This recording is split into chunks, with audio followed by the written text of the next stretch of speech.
તો હું છું આપનો મિત્ર ગોહિલ વૈરાજસિંહ અને આજે આપણી સમક્ષ લઈને આવ્યો છું જિલ્લા પંચાયત શિક્ષણ સમિતિ ભાવનગરનું આજનું દ્વિતીય સત્રાંત પરીક્ષા અંગ્રેજી વિષયનું પેપર સોલ્યુશન. ચાલો શરૂઆત કરીએ. પ્રશ્ન 1 થી આપણે ફકરો આપ્યો છે એના આધારે પ્રશ્નનો જવાબ આપવાના છે. Who joined the camp? તો જવાબ આવશે Amit and Bhupen joined the camp.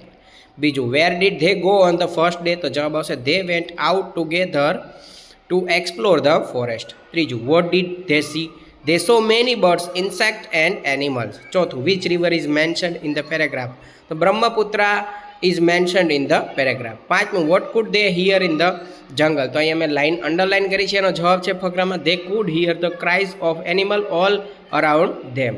Question number 2, do અને ડોન્ટ્સ આપણે વાપરવાના છે. તો જે સારી બાબત હોય એના માટે ડોઝ વાપરશું અને સારી બાબત ન હોય એના માટે ડોન્ટ. તો અહીંયા તમે જોઈ શકો છો સ્ટેન્ડ ઇન અ લાઇન તો do's, keep your classroom clean તો do's, throw rubbish everywhere around તો don'ts, follow the timetable તો do's, do your homework regularly તો do's, talk with friends during the class તો don'ts, shout loudly in the class તો don'ts, don't wear the uniform તો don'ts, fight with your friend તો don'ts, respect and obey your teachers તો do's.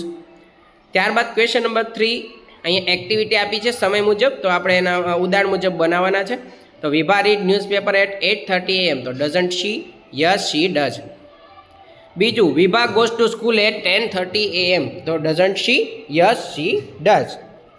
ત્યારબાદ Vibha takes her lunch at 2 AM તો doesn't she? No she does not. ત્યારબાદ ચોથું, Vibha watches television at 8 AM તો doesn't she? Yes she does. Question number 4, ખાલી જગ્યા પૂરવાની છે. તો પહેલી ખાલી જગ્યામાં how are you all today, બીજામાં ગુડ મોર્નિંગ સર, ત્રીજામાં ચેક યોર પ્રોજેક્ટ વર્ક, ચોથામાં વેરી ગુડ, પાંચમામાં but I will do it during the recess time. પછીની ખાલી જગ્યા છે તો પહેલામાં એન્ડ, બીજામાં બટ, ત્રીજામાં એન્ડ, ચોથામાં બટ, પાંચમામાં બટ અને છઠ્ઠામાં એન્ડ. ત્યારબાદ જોઈએ તો એનિમલ તો ANIMAL, બીજું કિંગડમ એન અને ડી આવશે, ત્રીજું સર્કસમાં આર અને યુ, ચોથામાં પ્લેટફોર્મ, પાંચમામાં ફર્સ્ટ નહીં આવે, અહીંયા ભૂલ છે, ફોરેસ્ટ આવશે તો FOREST આવશે, એ જરા ધ્યાનમાં રાખજો. ત્યારબાદ read the words and encircle the odd one, અલગ પડતા શબ્દ ઉપર આપણે રાઉન્ડ કરવાનું છે. ટેમ્પલ, મોબાઈલ, સર્કસ, સ્કાય અને કોઇન્સ આ છે એ અલગ પડે છે. Question number 7, fill in the blanks using because therefore, તો પહેલામાં બીકોઝ, બીજામાં ધેરફોર, ત્રીજામાં બીકોઝ, ચોથામાં બીકોઝ, પાંચમામાં ધેરફોર. ક્રમમાં ગોઠવવાના છે તો પહેલું આવશે ક્રિએચર, બીજામાં આવશે ક્રીપર, ત્રીજા ક્રમે આવશે એક્સપિરિયન્સ, ચોથા ક્રમે આવશે ગિલ્ટી અને પાંચમા ક્રમે આવશે ટ્રંક. ક્વેશ્ચન નંબર 9, 8 થી 10 વાક્ય તમારા ફકરાનો ઉપયોગ કરીને લખવાનું છે. મુદ્દા આપ્યા છે તો તમારી જાતે કરવાનું છે. સેમ 10મું છે, અહીંયા તરછા કાકડાની વાર્તા છે તો અહીં મુદ્દા આપ્યા છે, એના આધારે તમારે વાર્તા બનાવવાની છે.